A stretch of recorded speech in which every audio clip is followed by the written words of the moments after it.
Hello everyone, my name is Punit and welcome to our YouTube channel Commerce Classes by Anoop sir. तो आज हम एक बहुत ही अच्छा सा टॉपिक करेंगे वर्ल्ड बैंक, जिसके बेसिकली बहुत सारे क्वेश्चंस आते हैं। स्टूडेंट्स को बहुत सारी प्रॉब्लम रहती है कि वर्ल्ड बैंक क्या है, आईबीआरडी क्या है, आईडीए क्या है। ओके, तो आज हम इस टॉपिक को बहुत ही अच्छे तरीके से क्लियरिटी के साथ करेंगे, तो आप देखते रहिए। फर्स्टली अगर हम बात करें कि वर्ल्ड बैंक की, वर्ल्ड बैंक क्या होता है, कहाँ से वर्ल्ड बैंक जो है आया, अलग अलग ब्रांचेस क्या होती है, एंड जो वर्ल्ड बैंक का जो पर्पस है वो क्या होता है, एंड ऑब्जेक्टिव क्या होता है। ओके, इस सब के बारे में हम डिस्कशन करेंगे। एंड मैं आपको बता दूं कि आप हमें इंस्टाग्राम पर भी फॉलो कर सकते हैं। अगर आपको कोई भी क्वेरी हो, कोई भी प्रॉब्लम आती है टॉपिक में, तो आप कमेंट बॉक्स में लिख सकते हैं। एंड आप हमें टेलीग्राम चैनल पर भी ज्वाइन कर सकते हैं, ताकि आप अप टू डेट नोट्स को ले सके। ओके, तो अभी हम स्टार्ट करते हैं। हम वर्ल्ड बैंक का फॉर्मेशन पढ़ लेते हैं सबसे पहले कि कब फॉर्मेशन हुआ। वर्ल्ड बैंक का जुलाई 1944 में फॉर्मेशन हुआ। एंड किस टाइप की ऑर्गेनाइजेशन है, यह एक इंटरनेशनल फाइनेंशियल ऑर्गेनाइजेशन है। नेक्स्ट, हेडक्वार्टर कहाँ पे है, वाशिंगटन डीसी यूएस में है, तो वहां पे इसका हेडक्वार्टर है। मेंबरशिप, अगर मेंबरशिप की बात करें तो 189 कंट्रीज आईबीआरडी में मेंबरशिप है एंड 174 कंट्रीज आईडीए में। अब आईबीआरडी क्या होता है, आईडीए क्या होता है, वो हम फर्दर डिस्कशन करेंगे। ओके, नेक्स्ट हमारा आता है की पर्सन कौन है, डेविड मेलपास, जो कि 2019 में बने और एट प्रेजेंट तक अभी भी है। ओके, अब हम बात करते हैं कि वर्ल्ड बैंक की अगर स्टार्टिंग से हम बात करें तो जब हमारा सेकेंड वर्ल्ड वॉर हुआ, after the second world war कब हुआ था वर्ल्ड वॉर, 1939 टू 45 तक चला था। Okay, as you all know, जो हमारा वर्ल्ड वॉर है वो कहां तक चला था, 1939 टू 45। ओके, तो जब वर्ल्ड वॉर हुआ तो सारी इकोनॉमी है वो तहस नहस हो गई। जो हमने इंडस्ट्रियल यूनिट सेटअप कर रखी थी, या जो भी इकोनॉमी के लिए जो ग्रोथ के जो भी रिसोर्सेज है वो क्या सारे नष्ट हो गए थे। अब हमें दोबारा से स्टेबलाइजेशन करने की जरूरत थी, दोबारा से हमें इकोनॉमी की ग्रोथ करने की जरूरत थी। तो इन सब नीड को पूरा करने के लिए एक मीटिंग बुलाई गई, जो कि ब्रिटन वुड कहां पर हुई थी, न्यू हेमिस्फीयर यूएस में हुई। अब जो ब्रिटन वुड मीटिंग थी वो कब तक चली, ब्रिटन वुड मीटिंग आपकी 1 जुलाई से 22 जुलाई तक चली। ओके, अब जब मीटिंग हुई तो मीटिंग से डिस्कशन करके क्या निकाला गया, मीटिंग में सभी ने डिस्कशन करके निकाला कि हमारे पास क्या होना चाहिए, बैंक होना चाहिए, जिससे कि हम रिकंस्ट्रक्ट कर सके इकोनॉमी को एंड वेल एस्टेब्लिश बना सके इकोनॉमी को। जो भी इंफ्रास्ट्रक्चर वॉर के टाइम हमारा खराब हुआ है, या वॉर के टाइम जो भी हमें नुकसान हुआ है, उसको हम अच्छे से रिकंस्ट्रक्ट कर सके। तो यहां से दो बॉडीज को सेटअप किया गया। First is IBRD and second is IMF. As you all know, full form of IBRD, International Bank of Reconstruction and Development, and IMF, International Monetary Fund. इन दो ऑर्गेनाइजेशन को सेटअप किया गया।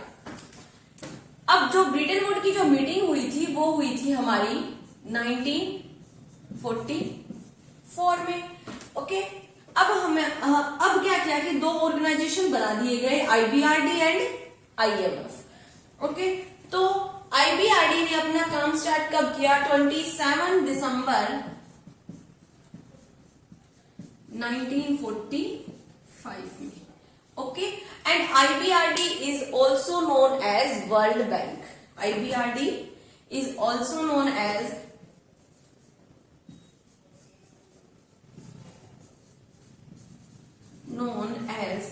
World bank.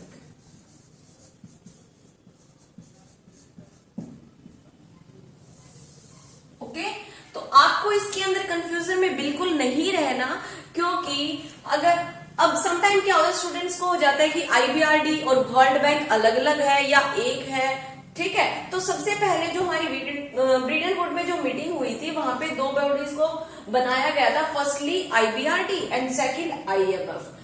अब फिर उसके बाद एस्टेब्लिश कब हुआ आईबीआरडी? 27 दिसंबर 1945 को। And IBRD is also known as world bank. IBRD को ही हम क्या कहते हैं? वर्ल्ड बैंक कहते हैं। एंड वर्ल्ड बैंक के अंदर 5 ऑर्गेनाइजेशन को सेटअप किया गया। ओके, वर्ल्ड बैंक के अंदर 5 इंटरनेशनल ऑर्गेनाइजेशन को सेटअप किया गया। फर्स्ट क्या होगा? आईबीआरडी खुद ही होगा। अभी वर्ल्ड बैंक की अगर बात करें, इनको क्या बोलते हैं? वर्ल्ड बैंक बोलते हैं। इसके अंदर 5 बॉडीज को सेटअप किया गया, first, second, third and fourth. First क्या हो गया? IBRD and second IDA,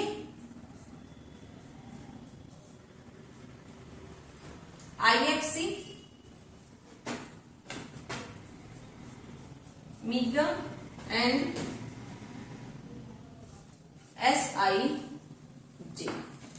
okay, तो जो ये 5 इंटरनेशनल फाइनेंशियल ऑर्गेनाइजेशन है, इनको इंक्लूड किया जाता है वर्ल्ड बैंक में। अब हम पढ़ेंगे कि इन ऑर्गेनाइजेशन को कब एस्टैब्लिश किया गया और इन ऑर्गेनाइजेशन के क्या क्या पर्पज है। ओके, अभी वर्ल्ड बैंक के बाद हम डिफरेंट ऑर्गेनाइजेशन की बातें करते हैं। फर्स्ट इज आईबीआरडी पढ़ा हमने, IDA, IFC, MIGA and ICSID. Firstly अगर हम बात करें आईबीआरडी की फुल फॉर्म क्या होती है? International Bank for Reconstruction and Development. Okay, next हमारा आता है IFC, International Financial Corporation. And MIGA आता है MIGA, Multinational investment guarantee Agency. Last आता है हमारा ICSID, International Centre for Settlement of Investment Disputes. अब हम करते हैं कि डिफरेंट ऑर्गेनाइजेशन जो बनाई गई है, इनका पर्पस या ऑब्जेक्टिव क्या है एंड कब एस्टैब्लिश की गई थी। तो फर्स्टली हम बात करते हैं आईबीआरडी की ही बात करें तो आईबीआरडी एस्टैब्लिश की गई थी 27 दिसंबर 1945 को एस्टैब्लिश की गई थी। Okay, as you all know कि क्यों एस्टैब्लिश की गई थी? जो हमारी आईबीआरडी है वो एस्टैब्लिश की गई थी for the development of the economy and reconstruction. तो आईबीआरडी क्या करती है? लोन प्रोवाइड करती है, loan provide for poorest country. Poorest countries को क्या करती है? लोन प्रोवाइड करती है ताकि कंट्रीज रिकंस्ट्रक्ट कर सके एंड अपनी इकोनॉमी क्या हो, दोबारा से स्टेबलाइज हो सके। ओके, नेक्स्ट हम बात करते हैं अभी आईडीए की। देखिए आईडीए का ऑब्जेक्टिव क्या होता है? आईडीए जो एक एसोसिएशन, अलग से एसोसिएशन बनाई गई है, हमारा वर्ल्ड बैंक है। वर्ल्ड बैंक के अंदर 5 ऑर्गेनाइजेशन इंक्लूड है। आप सबको पता है, हम रीड करते आ रहे हैं कि 5 ऑर्गेनाइजेशन इंक्लूड है। अब 5 ऑर्गेनाइजेशन का अलग अलग काम होता है, अलग अलग ऑब्जेक्टिव के साथ काम करते हैं। तो फिर आईडीए का ऑब्जेक्टिव क्या है? आईडीए का ऑब्जेक्टिव है कि ये इंटरेस्ट फ्री लोन प्रोवाइड करवाएंगे।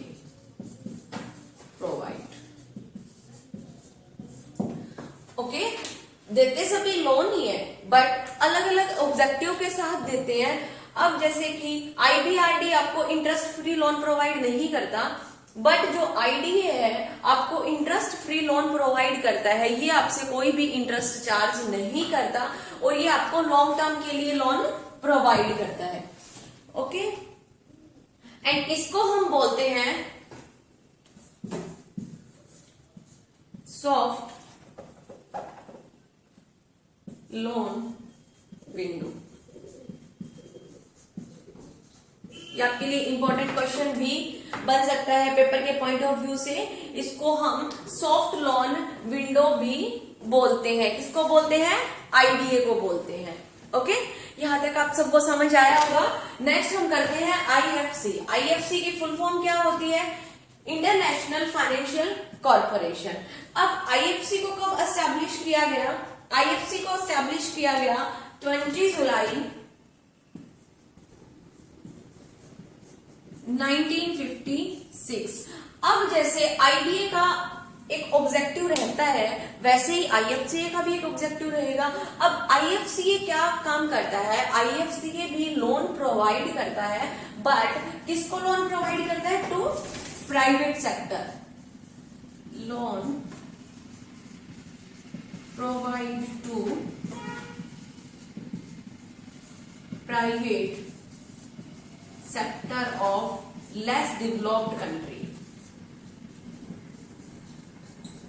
लेस डेवलप्ड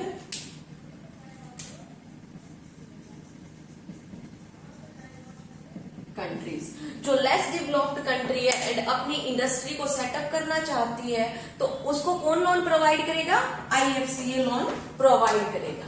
अभी हम नेक्स्ट पे आते हैं मीगा पे, मल्टीनेशनल इन्वेस्टमेंट गारंटी एजेंसी। अब ये क्या होती है एंड इसका काम क्या होता है? सबसे पहले तो हम बात कर लेते हैं कि एस्टैब्लिश कब किया गया। मीगा को एस्टैब्लिश किया गया 12 अप्रैल 1988 को एस्टैब्लिश किया गया। अब हम बात करें कि बेसिकली जो हमने ये मीगा को एस्टैब्लिश किया, इसका पर्पस क्या था? क्यों एस्टैब्लिश किया हमने ये? मीगा को एस्टैब्लिश किया था for the avoid the political risk. जब हम एफडीआई करते हैं या फिर फॉरेन डायरेक्ट इन्वेस्टमेंट कह सकते हैं, हम करते हैं फॉरेन में, तो हमें पॉलिटिकल रिस्क रहता है। पॉलिटिकल रिस्क को अवॉइड करने के लिए हमने किसको एस्टैब्लिश किया? मल्टीनेशनल इन्वेस्टमेंट गारंटी एजेंसी को एस्टैब्लिश किया। ये क्या करती है? To provide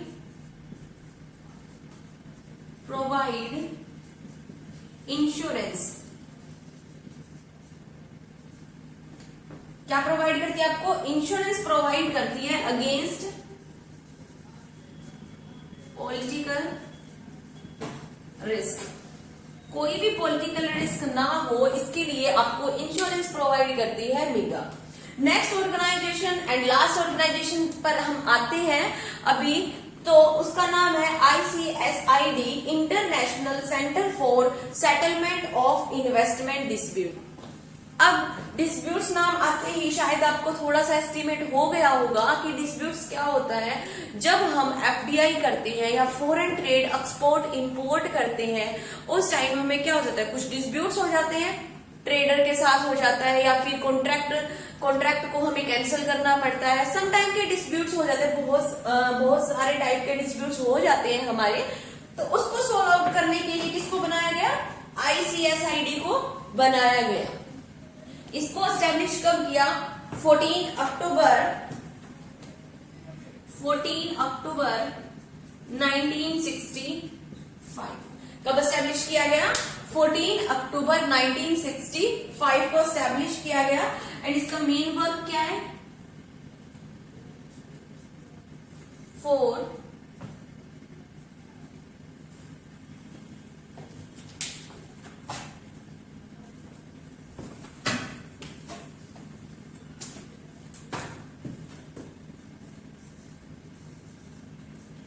settlement of industrial disputes।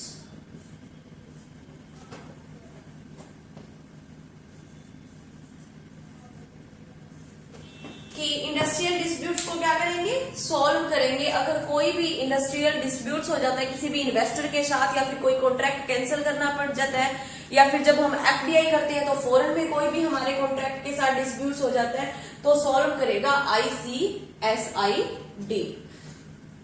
So this is all about the World Bank and World Bank 5 organization।